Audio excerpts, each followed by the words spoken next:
Question. What law school did you attend, and where did you place in that class? And the other question is, could you quickly, I think we all I think I probably have a much higher IQ than you do, I suspect. I went to law school on a full academic scholarship, the only one in my class to have a full academic scholarship.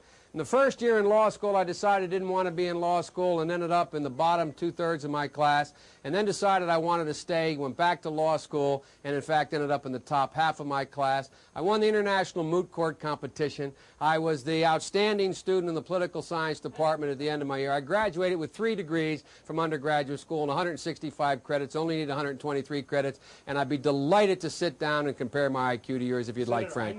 If I could say one thing, I think just in my own opinion, I'm not questioning your IQ at all.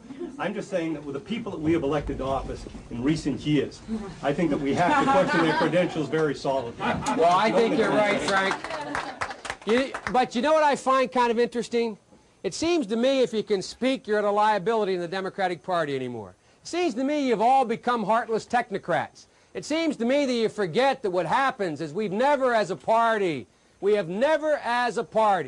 moved this nation by 14-point position papers and 9-point programs. It seems to me that when we got involved in the civil rights movement, Frank, nobody asked Martin Luther King what his legislative agenda was. He marched to change attitudes. When the women's movement started, it did not move with a constitutional amendment. They marched to change attitudes.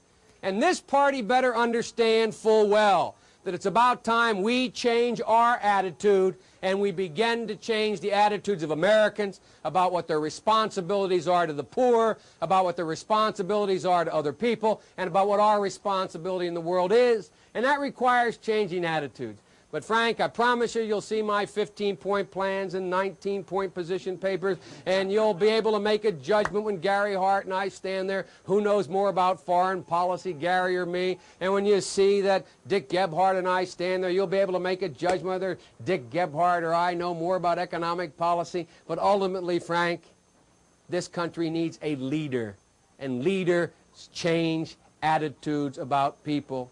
And it's the ironic twist that in the wake of Ronald Reagan, that the only one thing he knew how to do was the one thing that is now being the currency of which is in fact being devalued so much. But anyway.